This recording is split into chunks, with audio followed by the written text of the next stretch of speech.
¿Qué ocurre cuando una mujer no puede tener hijos? Las mujeres que sufren infertilidad tienen una herida que va más allá de lo fisiológico. Son esas palabras incómodas, esos silencios eternos, esas noches sin dormir llenas de esperanza y de miedo. Este episodio de hoy nace desde la empatía, de la necesidad de acompañar a todas las mujeres que viven en silencio, de la necesidad de romper el tabú. Hoy, en Raíz Femenina, tenemos el privilegio de escuchar la vivencia en primera persona.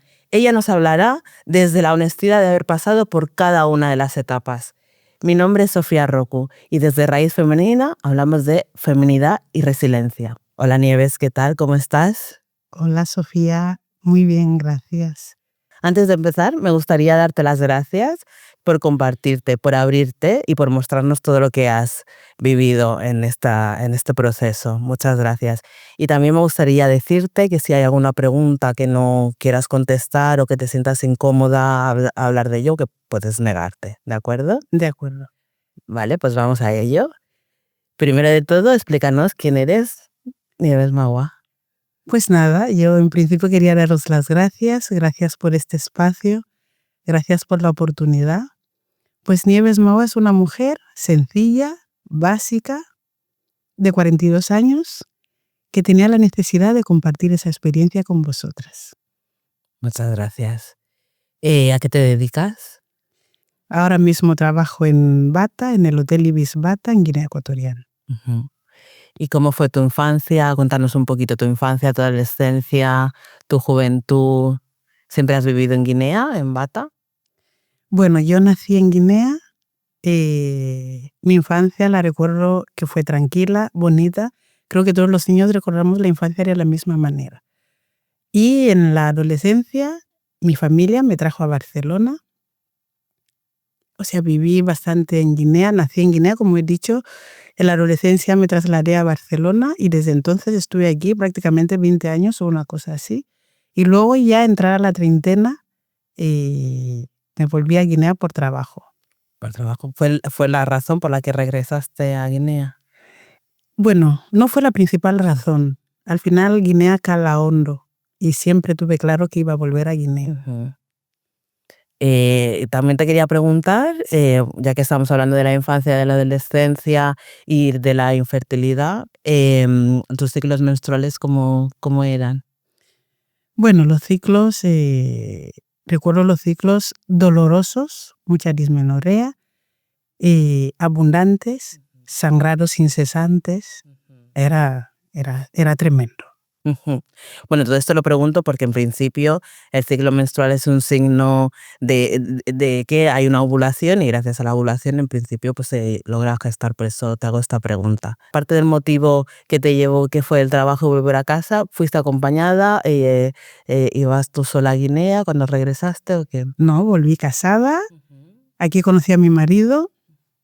Entonces, los dos afortunadamente teníamos claro que íbamos a volver a Guinea. Y él consiguió trabajo antes que yo en Guinea, entonces volvió el primero y yo me apunté porque al final era hacer ese sueño realidad. Uh-huh. ¿Pero os casasteis aquí o Nos casamos en Barcelona? En Barcelona. ¿Y empezasteis la búsqueda de vuestro hijo aquí en Barcelona? No, la búsqueda la empecé en Guinea realmente, porque aquí entre los estudios vas aplazando, vas dejándolo para otro momento, nunca es un buen momento. Entonces, cuando llego a Guinea, mi marido tiene un buen trabajo. Es cuando empezamos a pensar en el proyecto de familia. Siempre tuvimos claro que íbamos a ser padres. A mí siempre me gustó la idea de ser madre, pero no. Aquí en Barcelona y en Valencia, que vivimos después de casar, me trasladé a Valencia, nunca nos lo planteamos. Pero una vez llegados a Guinea, con aquello de no, ahora puedes permitirte el pensar en ser madre, nos lo planteamos en Guinea, sí. Y hasta que fuisteis a buscar ayuda, ¿cuánto tiempo pasó más o menos? Pues aproximadamente un año. Tuvimos un año en plan, como bien decía, tenía claro que iba a ser madre. Estuvimos un año esperando la noticia, pero no salió. Y un año después ya pensamos en buscar ayuda. Uh-huh. ¿Y vinisteis aquí a España a la ayuda o empezasteis mirándoos en Guinea? Empezamos mirándonos en Guinea, Tuvimos la suerte de hay un grandísimo ginecólogo ecuatoguineano también, que entonces estaba en Guinea y sigue en Guinea hasta ahora, que nos apoyó muchísimo. ¿Y qué procedimiento te hizo? O sea, ¿cómo fue la visita con él? La visita fue sencilla, nos preguntó que cuánto tiempo llevábamos buscando al niño, que si algún momento nos habían hecho alguna analítica concreta si nos habían dicho en algún momento por qué no lo estábamos consiguiendo, y le explicamos que no. Entonces nos dio otro tiempo, que ahora mismo no sé decir cuánto exactamente, pero serían como 6 meses. Nos dijo probar, seguir intentando, y si no lo conseguimos empezamos a hacer pruebas un poco más concretas para saber qué está pasando, porque en ese momento éramos los dos muy jóvenes. Claro, o sea que la primera visita con este ginecólogo fue una recomendación de aplazar un poquito más Sí. el tiempo para ver si realmente había una gestación o no, porque erais jóvenes los dos. Exacto. Entonces pasa estos 6 meses y volvisteis con él. Sí, Entiendo. pasaron 6 meses, evidentemente no teníamos la noticia de quedarnos embarazados, volvimos al ginecólogo y ahí me hicieron una prueba. Él me hizo una prueba que ahora no sé cómo se llama. Luego nos recomendó una histerosalpingografía. Ajá. Y en esa, bueno, él ya en la consulta pensó y vio que tenía las trompas obstruidas, pero para confirmarlo nos pidió una histerosalpingografía. Esta prueba es que te introducen un contraste por el cuello del útero. Exacto. Y entonces puedes ver el recorrido, ¿no? La permeabilidad de las trompas. Exacto. Entonces la prueba lo que vino a confirmar es que tenía las trompas obstruidas. Y a partir de ahí empezó todo esto. ¿Y te dijeron las causas de por qué tenías las trompas obstruidas? En principio, como causa concreta no, pero sí que la mayoría de las veces a los ginecólogos a los que he visitado siempre han hablado de lo mismo, posible infección en la niñez o en la juventud mal curada, y eso al final te lleva es una posibilidad o sea, una febrada alta, una tuberculosis mal curada, cualquier infección mal curada te lleva a eso, a las trompas obstruidas. Esto es porque hay una inflamación pélvica y a veces puede ocurrir esta situación. Entonces, una vez después de que te hayan hecho la histerosalpingografía, ¿Sí? Te dijeron que tenían las trompas obstruidas. Sí. Y entonces que te hicieron algún tratamiento específico de las trompas. No, esa prueba de la histero me la hacen en Guinea, recurrimos otra vez a nuestro ginecólogo, nos dice, mira, como estamos aquí, vamos a pedir una segunda opinión, a ver si coincide que es verdad que las trompas están obstruidas, ¿qué tal? Entonces viajo a Barcelona. Y en Barcelona me realizan la misma prueba y efectivamente es el mismo resultado. Con la histero en Barcelona es trompas obstruidas, y es cuando a partir de ahí empezamos a hablar de posibles tratamientos de fertilidad. Porque aparte de las trompas obstruidas, yo tenía la peculiaridad de un útero miomatoso con pólipos. Entonces no había muchas opciones no me quedaban muchas opciones. Entonces lo que nos recomendaron fue ir directamente a la fecundación in vitro. Sí. Entonces, una vez que sabes que tienes las trompas obstruidas, vienes aquí a Barcelona, te lo confirman, intentan desobstruirte estas trompas o directamente ya van al tratamiento de la fecundación in vitro. No, directamente a la in vitro, porque una de las cosas que nos decían es, antiguamente sí se intentaba permeabilizar las trompas, pero que ahora la medicina había avanzado muchísimo, y entonces para evitar, porque el permeabilizar las trompas no te garantizaba un embarazo. Entonces era mejor ir directamente a la fecundación in vitro y no volver ahora a una operación innecesaria, porque al final no daba garantías de ningún tipo. ¿Y más o menos cuánto tiempo había pasado desde la primera vez que solicitasteis la visita con el ginecólogo en Guinea hasta este inicio de tratamiento? ¿Cuánto tiempo pasó más o menos? Pues unos 6 meses. Sí. Unos 6 meses aproximadamente. ¿Cuando empezaste la fecundación in vitro? Sí. Vale. Porque después del primer diagnóstico de trompas obstruidas en Guinea, no tardamos mucho en viajar a Barcelona, y una vez en Barcelona fue confirmar el diagnóstico e ir a por la in vitro, la primera. ¿Cuántas in vitros te llegaste a hacer? Pues 4 in vitro. 4 in vitros. Sí. ¿Y todas fueron en hospital público, hospital privado? ¿Qué sistema? Porque en Guinea entiendo que no se hace este tipo de tratamientos. No, en Guinea no era posible hacerme una in vitro, y las 2 primeras las hice en un centro privado y las 2 últimas en uno público. Entonces, llegas al centro privado, que fue la primera vez donde te hicieron la fecundación in vitro, y ahí ¿cómo fue? Te hicieron la visita, la historia clínica, y te dieron el tratamiento que consistía en... Pues son tratamientos realmente, para una que le da pavor los pinchazos como a mí, fue un tratamiento que de entrada fue porque te tienes que pinchar en la pancita. Es un tratamiento más o menos de 15 días, ahora no lo sé con exactitud, entre que te hormonan, por así decirlo, luego te extraen los óvulos. Durante el periodo que te vas hormonando van haciéndote consultas para ver qué tal están madurando tus óvulos. Después de eso, una vez los óvulos están maduros, te sacan los mejores, te extraen los óvulos.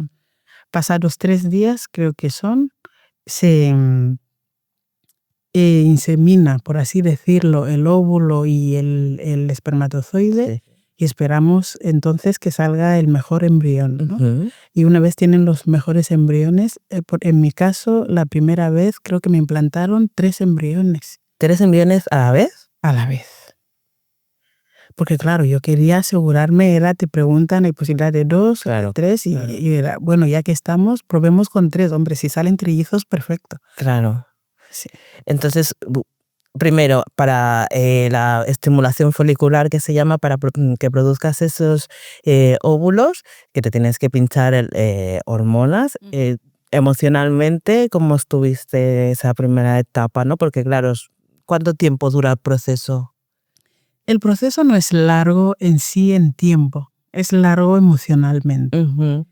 Entonces, recuerdo, me corregirán, empiezas con las inyecciones, creo que son, no sé si 5 o 7 días.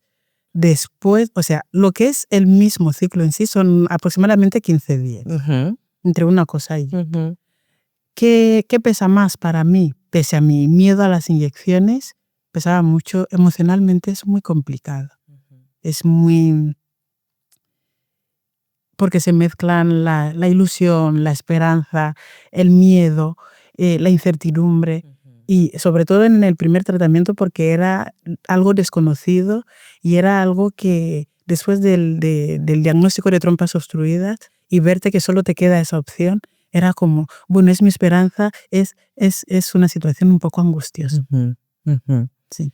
Y después, claro, pasan entiendo que te extraen el óvulo, sí, ¿no? Lo ponen en la cámara para hacer la maduración de este óvulo, y estás durante esos días con tratamiento también porque hay una preparación del cuerpo, ¿no? Pues sí, para aceptar después esta transferencia que te hacen, ¿no? Sí, para que el útero esté lo más relajado posible. Exacto. Y sí que hay un tratamiento. Y durante ese tratamiento también te tenías que inyectar hormonas o tomabas algún suplemento. No te inyectas, pero creo que tienes que estar con progesterona hasta después de la implantación. Sí. Y después, una vez que este primer tratamiento no funcionó, ¿no? Te la implantan y ves que no funcionó, ¿regresaste a Guinea o estuviste aquí esperando para el segundo? No, regreso a Guinea, evidentemente, porque son tratamientos muy costosos y hay que respirar, tomar aire. Y no solo regreso no solo por el dinero, sino regreso también por buscar un poco más de estabilidad emocional, estabilidad mental, aceptar esa primera pérdida, porque es la que a mí realmente me impactó, la primera. ¿La primera fue la que más dolorosa para ti entonces? Para mí quizás sí, porque en ella tienes tantas esperanzas, lo ves tan tangible, tan posible, que ya estás tan cerca que cuando la beta es negativa es complicado. Sí. Y una vez que llegas a Guinea, ¿no? Después de este primer tratamiento y que no ha funcionado, ¿qué hiciste? Bueno, intentas seguir con tu vida, sigues con tu vida, con tu trabajo, y sigues pensando que ya que te dan la opción de una segunda, que puedes tener otra segunda opción, pues trabajar, prepararte física, mentalmente para ir a por la segunda, por el segundo tratamiento, por así decirlo. Ujú. Y en el segundo tratamiento, te estoy haciendo un mogollón de preguntas a la vez. No sé si quieres continuar, quieres que paremos un poquito, porque entiendo que emocionalmente esto puede afectar, remueve mucho, ¿no? Al final. O sea, no sé si después de este momento pasaste como a algún tipo de depresión o... Depresión como tal, al principio no la identificas como tal.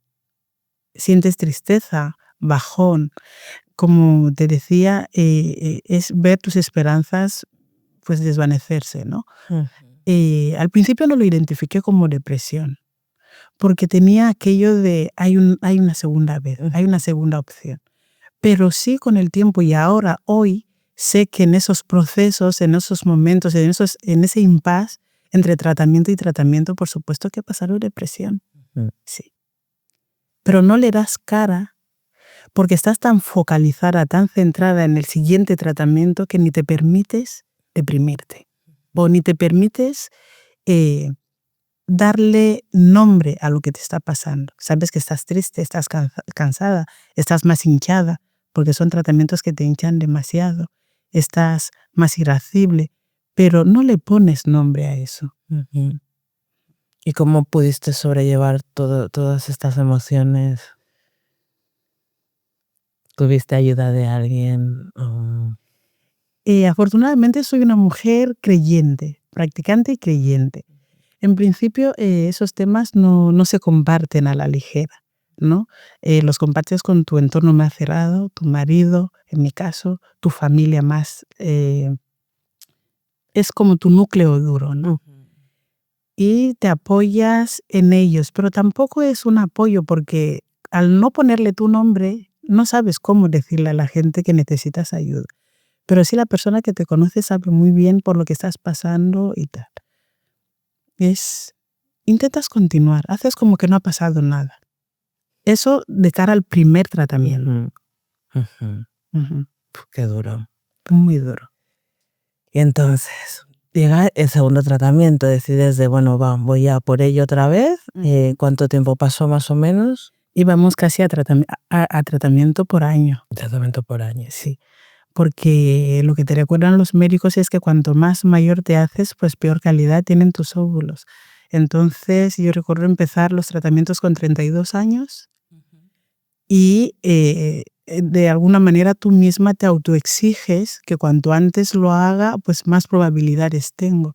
Entonces empezamos a trabajar de tal manera que llegábamos al año por temas económicos, porque implica pagar billetes, la estancia, que aunque estés en casa de la familia, quieras o no, tienes que manejarte. Ujú. Por eso lo estirábamos al año, porque de normal aquí en Barcelona creo que me los habría hecho uno cada 3 meses. Ujú. Sí. Entonces, ¿volviste a la misma clínica o cambiaste de clínica privada? Porque ese segundo también fue por clínica Sí, privada. volvimos a la misma clínica. Ujú. Volvimos a la misma clínica. Vuelves a la misma clínica porque en ningún momento le haces causante de tu no positivo a la clínica. Claro. Y desde mi experiencia, que fue positiva en la clínica, vuelvo a la misma clínica porque era una clínica recomendada por gente que conocía muy bien cómo funciona ese engranaje, y volvimos a la misma clínica con las mismas esperanzas y con la misma ilusión que con el primer tratamiento. Entonces volviste a pasar por lo mismo, por ¿no? La estimulación folicular, la punción, ¿no? Todo el mismo proceso y al final, pues otra vez la beta negativa, ¿no? Sí. Y regresas a Guinea. Y vuelvo a regresar a Guinea. Y en este segundo viaje, en esta segunda vuelta, ¿notaste algún cambio? ¿Reaccionaste de alguna otra forma? ¿Lo toleraste un poco mejor? No. Cuanto más negativos tienes, peor lo llevas. Entonces creo que en el segundo tratamiento, igual que en el primer tratamiento no podía ponerle nombre a lo que me estaba pasando ni a los sentimientos que tenía, En el segundo ya empezaba a darle hasta cara y ponerle nombre a cómo me iba sintiendo. Primero empieza la parte de la culpa, ¿no? El decir, igual he hecho algo por lo que no ha salido. Porque cuando estás haciéndote el tratamiento llega a un punto en el que ni hacer pipí puedes hacerlo con calma. Y sobre todo cuando ya te han implantado los embriones, andas que ni estornudar quieres. Y yo que soy alérgica, mucosa y todas esas cosas, al final estás de que por favor que no me den los mocos, ¿no? Cuando hay un segundo negativo, y empieza la culpa. Uno se culpabiliza. Empiezas a buscar igual porque me alegré mucho, hice una emoción muy grande tal momento y nada que ver, no tiene nada que ver. No. Y a todo esto, tu marido, ¿cómo estaba él emocionalmente? Yo creo, ahora hablando un poco con distancia, porque claro, si mi marido estuviera aquí lo expresaría diferente. Yo creo que el impacto emocional entre el hombre y la mujer es totalmente, los hombres no lo viven de la misma manera. Te acompañan, mi marido me acompañaba, pero partiendo en que él siempre me decía, yo te quiero igual con hijos o sin hijos. Entonces, si lo hacíamos los tratamientos porque ser madre ha sido siempre mi gran sueño, pero para él no pasaba nada. Cari, un negativo, no pasa nada, igual en la próxima vez lo consigamos. Entonces intenta hacerte la vida de alguna manera liviana, no hablar del tema. Yo creo que al final recurren a no hablar del tema para no hacerte sentir peor, ¿no? Pero lo que no entienden es que en ese momento las mujeres lo que más necesitamos es hablar de eso, de por qué ha salido mal, y ese acompañamiento de hablar no suele ser fácil, ¿no? Porque a ti te apetece hablar, porque la que lo sufre eres tú, la que lo vives eres tú. No quiero decir en ningún momento que los hombres no lo vivan, lo viven, pero de otra manera. Bueno, es que toda la estimulación hormonal que se recibe, justo si hablamos durante el tratamiento, ¿no?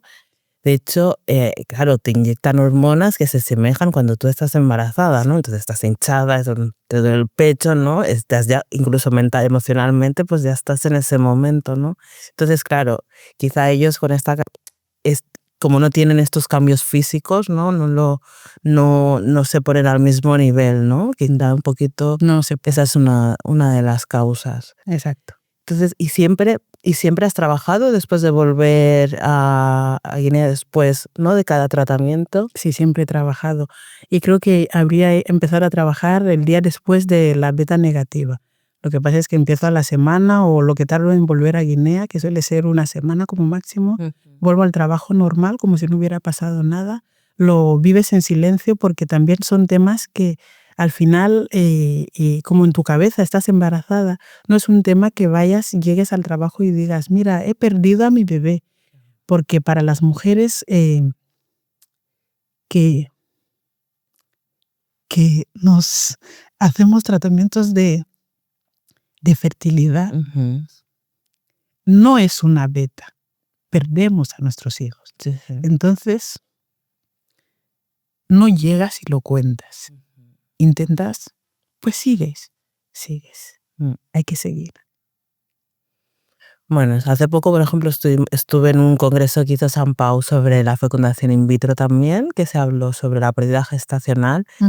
Y sí que es verdad que hay poco apoyo, ¿no? Por parte de las clínicas y al menos aquí en España, ¿no? Y de los hospitales, porque mujeres como tú tendrían que tener un seguimiento al menos psicológico, pues para poder sostener toda esta situación, ¿no? Sí, por eso agradezco ese espacio, porque las mujeres que hemos tenido esas pérdidas, porque yo me considero una mujer que ha pasado 4 procesos de pérdida, no tenemos de entrada un apoyo emocional ni de un psicólogo sistematizado, ¿no? Se da por hecho que te dan la beta negativa y nada, ya, la próxima vez habrá suerte para las que hay una próxima vez y si no, pues nada, ¿no? Entonces creo que es una parte en la que tendríamos que visibilizar bastante, que es una pérdida que arrastramos y arrastramos por mucho tiempo.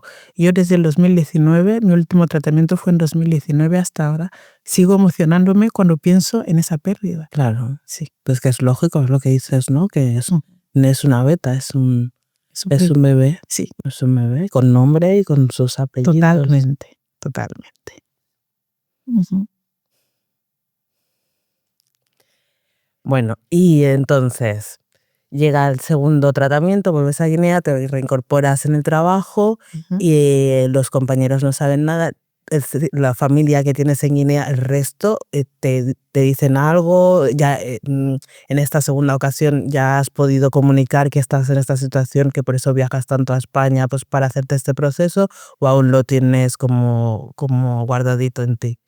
Hombre, conociendo un poco el entorno, y en Guinea no somos mucho de compartir las cosas íntimas. Entonces lo que siempre se intenta es que cuanta menos gente lo sepa, mejor. Y hasta cierto punto se agradece, porque ese dolor que sea conocido por tantos pesa más. Si el círculo es pequeño, pues quizás es más llevadero, y a mí en parte eso me ha ayudado mucho, el que el círculo de conocimiento sea bastante íntimo. Lo sabía mi marido, mi suegra, mi familia, mis hermanos, mi núcleo duro, sí. Pero al final, y los compañeros del trabajo lo saben porque, claro, al fin, quieras o no, verbalizas, pues me gustaría ser madre, o con algún que otro dices, sí, voy a hacerme un tratamiento y tal. Y esperan verte volver embarazada. Luego vuelves con el vientre plano, quizá un pelín hinchado por el tratamiento, pero no hinchado por la gestación, ¿no? ¿Y qué frases de apoyo te has encontrado que te dicen esta gente que no está tan metida en tu círculo? Y apoyo, en verdad la gente no hay tanta empatía, no hay tanta empatía, ¿no? Es, bueno, ya vendrá. Y sobre todo en un entorno como el de Guinea, donde se da por hecho que todas las mujeres tenemos que ser fértiles y somos capaces de ser madres. La infertilidad, si aquí está invisibilizada, en Guinea no solo está invisibilizada, sino que es como no se puede hablar de infertilidad. Bueno, la infertilidad, yo creo que tendríamos que tener un poquito de higiene a la hora de hablar, tanto cambio a nivel social, ¿no? Se intenta corregir pues las palabras, que la infertilidad es una palabra demasiado contundente, ¿no? Para mí, lo que pienso yo, ¿eh? Sí. Porque al final eres responsable de recursos humanos, das trabajo a la gente, eres un pilar para tu familia, o sea, por ahí también es tu parte de fertilidad, ¿no? O sea, creo que quizá deberíamos, te veo decirlo así como tan tranquila que no sé si te defines como infértil. Por supuesto que me defino como infértil. De hecho, hay que ponerle nombre a las situaciones y no endulzar las situaciones. La infertilidad, es verdad que soy una persona feliz, completa, pero soy infértil cuando estamos hablando de gestar. Yo soy infértil. Entonces, en el momento en que le pones nombre a una situación, empiezas a sanar, empiezas a caminar, empiezas a poder avanzar. Y el que para mí, digamos, no puedes gestar, es muy bonito, porque es una temática, es un tema muy duro, entonces tenemos que hablarlo con total dureza y con total franqueza. Y esa franqueza tiene que empezar con la que lo padece, en ese caso soy yo. Yo desde luego que me defino infértil. Bueno, quizá como para posicionarte en un lugar, pero yo sigo pensando que deberíamos cambiar el término, igual que hay muchos términos que se están cambiando.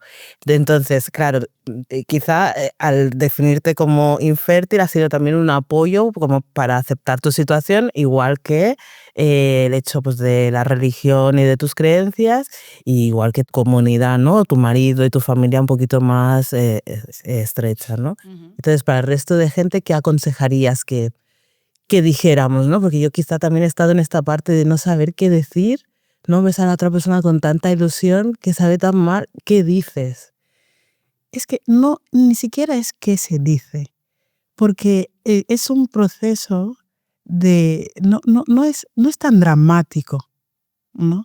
Es duro, pero una vez lo aceptas, no esperas que te diga, ya pasará, porque es que no pasa, no se trata de si va a pasar o no. Es Lo que se espera, lo que yo habría esperado de la gente es un poco más de sentido común, de entrar a sentido común. El no dar por hecho el que seas una mujer con 35 años, 37 años y que se te pregunte ¿qué tal los niños? No tengo hijos. Te va preguntando eso por la calle, ¿qué tal los niños? La gente el día a día te encuentras con alguien, te puede preguntar, se da en mi entorno, se entiende que yo casada, bien colocada, con un buen puesto de O trabajo. sea, tú vas por la calle caminando y dicen, ¿qué? Y alguien que Hola, te conoce, hola Nieves, ¿qué tal? No, niños? ¿qué tal los niños? Entonces, es una pregunta que tienes que tener la certeza de conocer a mis hijos. Es una pregunta que yo no recomendaría, porque para una mujer infértil que está pasando por un proceso de que estás necesitando ser madre, que alguien te pregunte por esos niños que tú sientes que has perdido, es muy duro. Es muy duro. Entonces, la gente les pediría sentido común de entrada, que no hagamos ciertas preguntas, que no a la sociedad le pediría menos. Una anécdota para mí, por ejemplo, cuando estaba durante los procesos de fertilidad, a veces sentías que ibas por la calle como si llevaras un hacha clavada en la cabeza, sangrando, ¿no?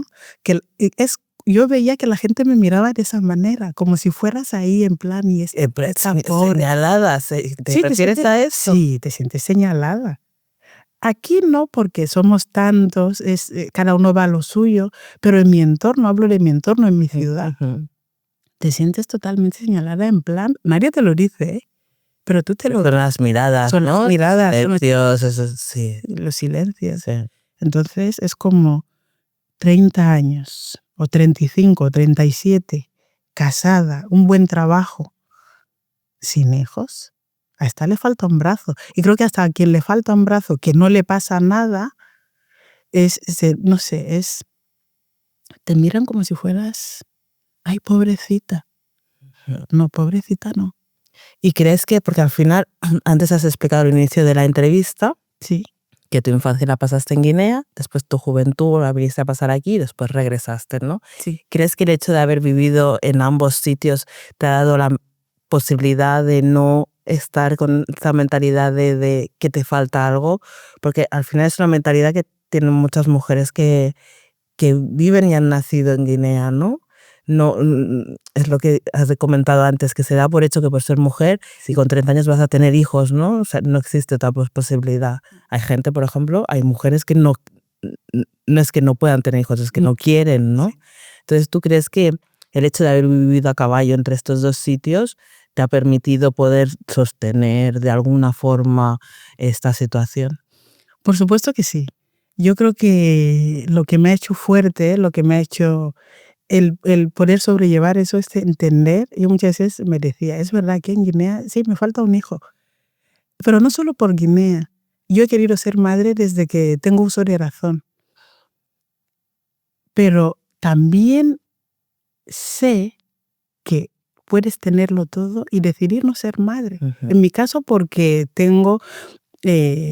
no he podido. Por temas médicos no he podido, pero también sé y conozco a mujeres que por decisión propia no quieren ser madres y eso no es ningún problema. Pero ahí mismo en Guinea también. En Guinea también. ¿Y cómo se las ve a estas mujeres que han tomado esa decisión? Pues imagínate cómo se nos ve a las que queriendo no podemos, imagínate cómo se les verá a las que pudiendo no quieren. Es complejo, ¿sabes? Bueno, uno de los objetivos de esta entrevista es visibilizar esta situación y que la gente aprenda. Yo creo que quizá el hecho de simplemente estar ¿no? apoyando y cambiando un poco las miradas, quizá ya es una manera, ¿no? de sentirte acompañada en este duro proceso, ¿no? Quizá un poquito por ahí. Espero que con este episodio se vayan surgiendo estas preguntas a la gente y que puedan llegar a un tipo de actuación un poquito más concreta y mejor para la gente que lo está pasando así. Bueno, continuamos. Entonces llega el tercer tratamiento, que llevamos por el tercer año. Sí, prácticamente. Y en ese tercer tratamiento ibas en las mismas condiciones, te habías preparado de alguna forma. Sí, en ese tercer tratamiento ya entra un poco y podría decir, después del segundo tratamiento, yo siempre he sido muy reacia a los tratamientos tradicionales. Porque para mí la ciencia te dicen esto es posible, esto no, y te lo demuestran. Entonces los tratamientos tradicionales son un poco subjetivos. Todo es yo sé de tal, me dijeron y tal, ¿no? Y al principio pues no quise mucho entrar en tratamientos tradicionales. Pero luego dije, no pierdo nada. ¿Por qué no lo vamos a intentar? Y entonces estás diciendo que en Guinea, previo al viaje de la tercera fecundación in vitro, hiciste un tratamiento tradicional. Sí. ¿Y qué consistía? Un tratamiento tradicional muy corto. Fui recomendada por una pareja que también tenía problemas de infertilidad, que luego consiguieron llegar al embarazo. Me recomendaron a un señor que ni siquiera era curandero, era un señor que por herencia, o por así llamarlo, sus abuelos le habían traspasado ese tratamiento para las mujeres con problemas para gestar. Y llegué ahí, era un tratamiento bastante sencillo, consistía en, te preparaba en una botella, llevas tu botella con tu agua, el agua que tomas tú normal, metes las cortezas dentro de la botella y esa botella la tienes que tomar el agua de esa botella durante 3 semanas. Al principio, claro, el color del agua es un poco más intenso porque las cortezas están recientes. A la segunda semana pues va restando, cada vez es más clara el agua porque las cortezas pierden fuerza. ¿Y con qué intención te daba o sea, qué propiedades tenían esas cortezas? Yo, desde mi absoluto desconocimiento, creo que era para de alguna manera limpiar, porque se entiende que si no puedes quedarte embarazada es porque hay alguna parte de tu aparato reproductivo que no está lo suficientemente limpio para que de tal manera que cuando haya una relación entre la pareja puedas quedarte embarazada, ¿no? Creo que era para limpiarte un poco lo que es el útero, que todo, o sea, luego cuando vayas a por el niño, todo esté en orden, ¿no? Y la otra parte era hacerte lavativas, que las lavativas al final vienen a ser lo mismo, para un poco de limpieza. Y el señor, recuerdo que me dijo, mira, hija mía, ese tratamiento son 3 semanas. Una vez lo hayas hecho, y si la siguiente regla, o sea, si vuelve a bajarte la regla, yo ya no sabría hacer nada porque a mí es lo que me enseñaron, ¿no? Y me gustó mucho lo simple del tratamiento. La honestidad que tuvo y lo coherente para con su tratamiento, porque luego también te encuentras con casos de gente que te piden una cosa, te piden otra, te dicen tantas cosas que al final, aun sabiendo que no pueden hacerte ese tratamiento, seguimos un poco intentando sacar de tu situación, ¿no? Porque se sabe que tú estás necesitando algo vital y de ahí también se puede aprovechar. Y las cortezas, o sea, eran para hidratarte y para limpiar. Creo que ¿Y sabes de qué árbol eran las cortezas? no desconozco totalmente, pues que no. Al final, este es el problema, ¿no? Que no hay una transmisión escrita, que es una tradición que se pasa oralmente y pues se pierde, ¿no? Porque es muy bonito al final. Realmente existe esta rama que es la fitoterapia, que a través de las propiedades de las plantas pues podemos notar beneficios, ¿no? Esa es una pena muy grande, realmente, porque estamos en un entorno donde tanto las hierbas, las cortezas, los árboles, la gente conoce mucho de plantas medicinales, pero al no escribirse, al no pasar, se pasa de boca en boca, de abuelos a nietos. Por eso siempre se dice que cuando muere un viejo en Guinea, no voy a hablar de África, hablo de mi Guinea, se quema una biblioteca, porque con él se va todo lo que sabe y lo que conoce. Afortunadamente los jóvenes ahora, a medida que les van pasando esos tratamientos, sí que lo escriben, pero antes eso no era así. Claro, totalmente transmisión oral. ¿Y notaste una diferencia? O sea, te hiciste las 3 semanas de tratamiento tradicional y llegaste a España a hacer tratamiento de fecundación in vitro, ¿y hubo una diferencia con el primero y el segundo? Sí, totalmente. Hubo una diferencia muy grande. De hecho, recuerdo que mi ginecóloga, que era la misma tanto en la privada como en la pública, me dijo, oye, Nieves, ¿no pareces tú? Tenemos unos óvulos preciosos. Entonces yo le dije, pues he estado haciendo un tratamiento de fertilidad en Guinea y igual es por eso. Y ella decía, bueno, no vamos a decir que es por eso, pero sí se notó de los 2 primeros anteriores a ese tercer tratamiento. Y yo, para mí, que tuvo mucho que ver. Hiciste todo el proceso a través de maduración, ¿no? Punción y todo este tema. y otra vez pues la beta negativa. Bueno, ese tercer tratamiento no llegó a término. No llegó a término porque después de la punción hubo un incidente médico por el cual no me pudieron implantar. Eso es lo que nos lleva al cuarto tratamiento. O sea que después de pasar por el proceso hubo una negligencia médica, ¿estás diciendo eso? No hubo no lo puedo llamar negligencia médica, pero sí recuerdo que empecé a sangrar por dentro a nivel interno, que al final me desvanecí, tuvimos que volver al hospital porque había un sangrado interno y eso al final se tuvo que suspender esa implantación. Porque no estaba bien, el útero no estaba bien en condiciones, por eso tuvimos que congelar los embriones, que son los que utilizo para el cuarto tratamiento. Y después de ese sangrado y que congelan tus óvulos, ¿regresas a Guinea? Sí. Porque tienes que hacer toda la inversión económica para ponerte los óvulos congelados otra vez. Porque después de los médicos normalmente suelen recomendar un tiempo de reposo, te recomiendan que el cuerpo repose, no dejan de ser hormonas, no deja de ser, es mucho machaque para el cuerpo. Entonces nos vino muy bien ese impasse, el volver a Guinea, pero ya con la tranquilidad de que por lo menos a mí personalmente el cuarto tratamiento venía muy tranquila porque ya no empezábamos con los pinchazos, por ahí ya teníamos los embriones. Claro. Entonces ya era un poco ver cómo estaba el útero. He de decirte una cosa, que en mi caso mis tratamientos han sido quizás un poco más peliagudos, por así decirlos, porque yo tengo un útero miomatoso, con pólipos, Claro. y prácticamente antes de cada tratamiento tenían que hacerme una limpieza de pólipos, que el útero se reposara, o sea que al final tenía aquí el cuadro perfecto. O sea que previa, antes de cada fecundación in vitro, tenían que hacerte un tratamiento local para dejar dejar el nido lo más decente posible. Claro. Sí. Entonces llegas y te implantan este embrión, Sí. que era un embrión congelado. Sí. Previamente te tienen que hacer todo este cuadro de adaptación, ¿no?, de tu útero. ¿Y qué pasó? Pues seguimos esperando la beta con muchísima ilusión.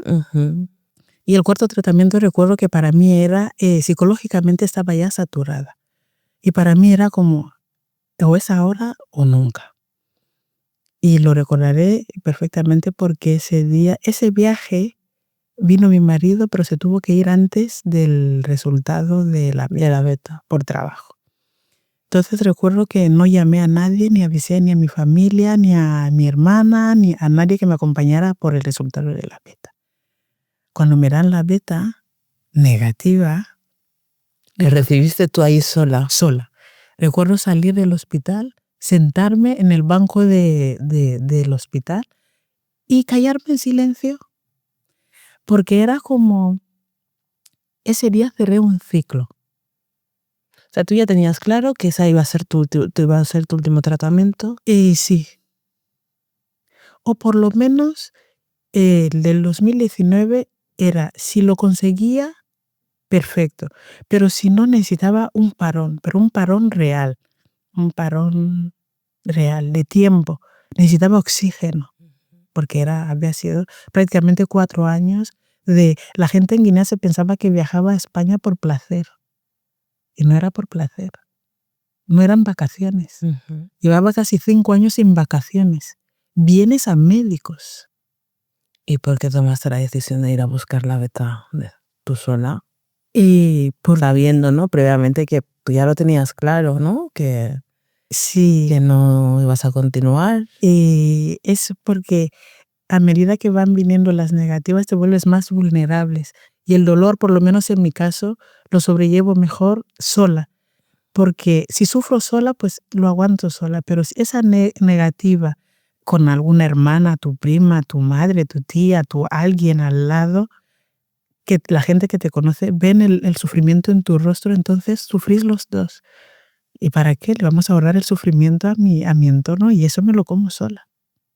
Fue un poco el motivo que te llevó a el cuidar un poco de tu entorno, porque al final ellos también lo pasan mal. Y entonces llamas a tu marido diciendo que la beta es Sí, diferente. yo recuerdo que le llamé por teléfono y Cari, ¿qué han dicho? Yo, pues mira, lo de siempre, negativo. Y colgué. Colgué porque, claro, ya te conoces las palabras que va a utilizar para intentar y piensas que él está lejos, no puede darte un abrazo, no puede. Entonces cuelgas para que el impacto, porque claro, si sigues hablando, va a notar tu angustia, tu llanto, tu tal. Bueno, pero es que es totalmente razonable que te hubieras mostrado en ese momento, ¿no? Sí, pero bueno, iba a volver a casa y íbamos a llorar los dos de todas. Sí, sí, sí. Sí. Y regresas, tomas la decisión y cómo cierras el ciclo ahí en el hospital. Pues yo personalmente lo cierro con mucho silencio, vuelvo a casa y vuelvo a casa con muchas ganas de volver a Guinea, volver a mi vida. Es como, no quiero saber más. Ya había llegado a mi punto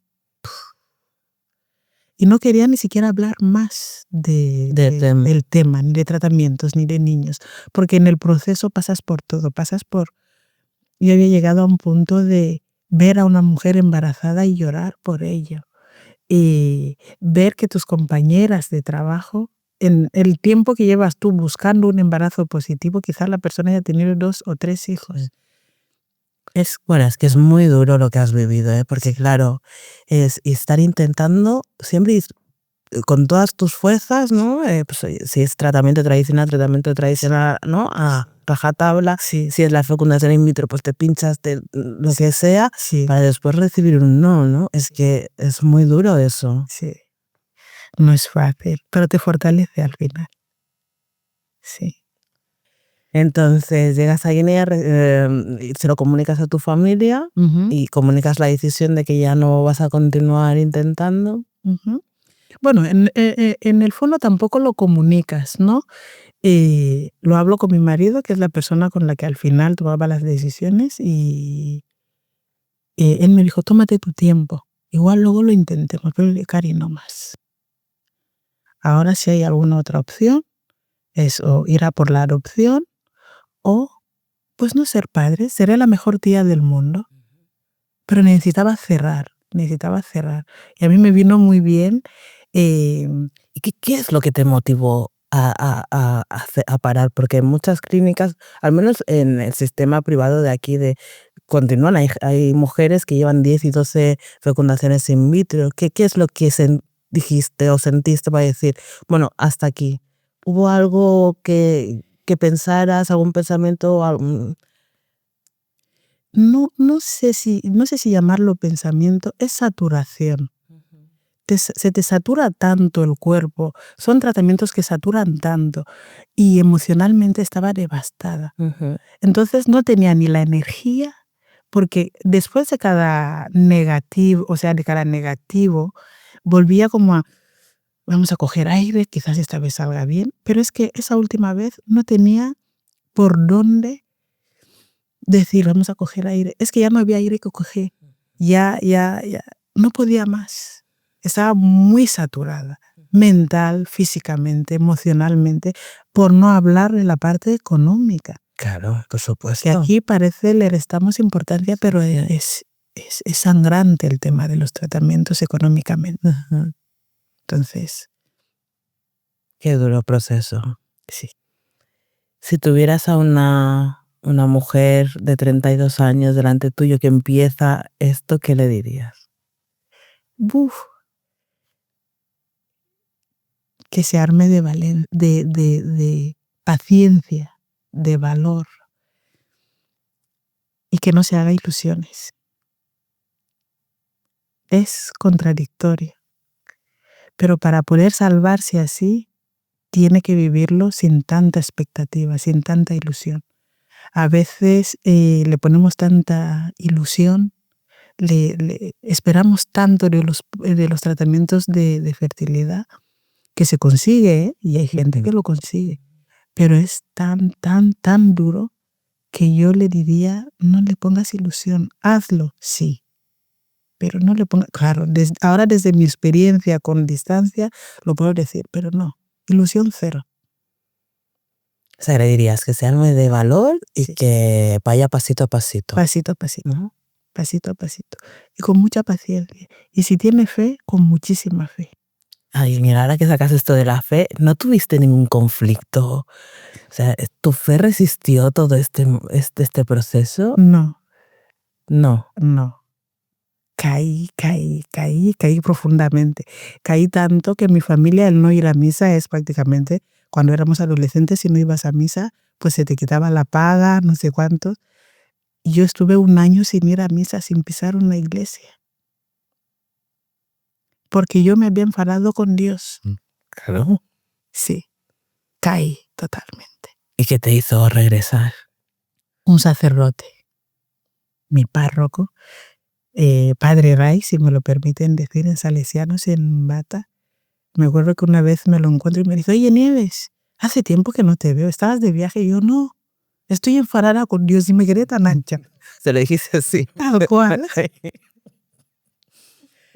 Y me dijo: oye, te vendría bien, ¿tienes tiempo? Quizás el miércoles y nos tomamos un café. Y yo, sí.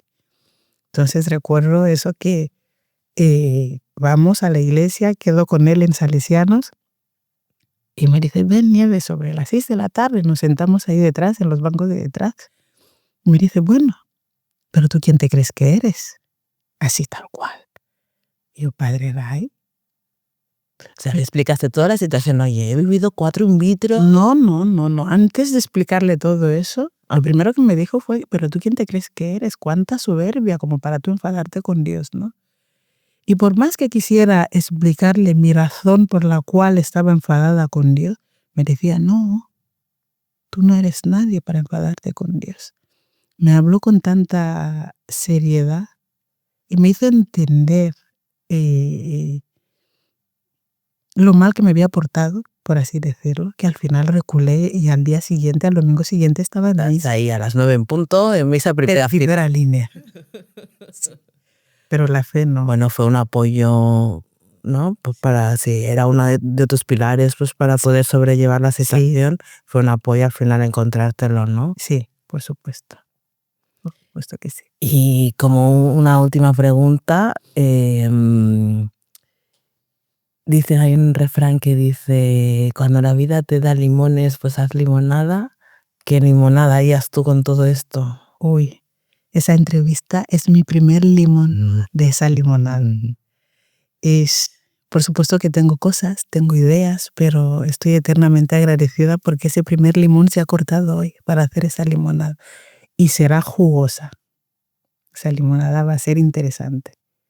Bueno, yo me alegro mucho de que te haya gustado que te pidiera venir a la entrevista. Yo sé que es un tema muy doloroso para ti y para el resto de tu familia también, porque pues, todos te hemos visto crecer con ilusión, pensando ser madre, ¿no? Y nos duele a todos esta situación que has pasado.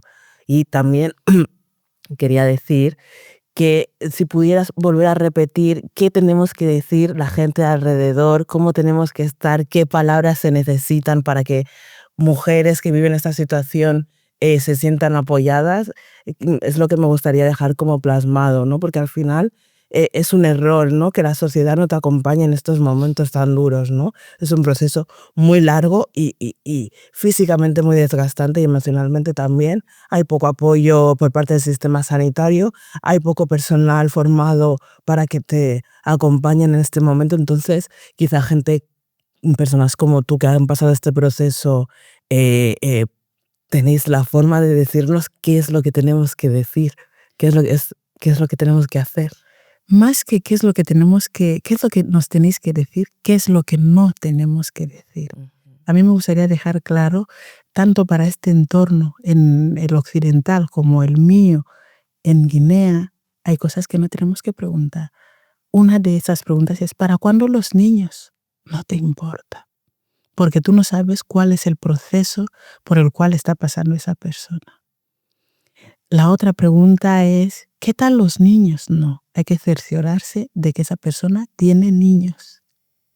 Y hay otra cosa que la quiero puntualizar, porque ha pasado mucho ahora que hay todo está tan digitalizado. En mi entorno cada uno se ponía hacía una foto y decía, mamá de 5, mamá de 7 niños, como que ya he llegado a todo en mi vida por tener 7 hijos. Sí.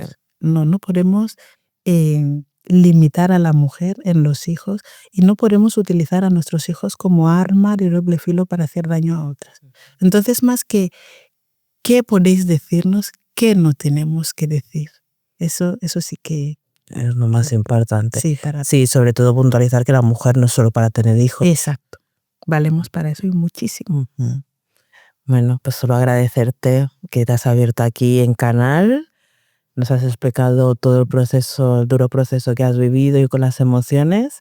Y nada, y resaltar de que nos enseñas mucho, ¿no? Nos has enseñado mucho con esta entrevista, pues al final aceptar una situación y continuar viviendo, ¿no? Pues todo el mundo tenemos momentos en nuestra vida que hay cosas que no queremos asimilar y el hecho de verte seguir es una enseñanza muy, muy buena. O sea que sí, te doy las gracias. No sé si quieres decir alguna cosita más.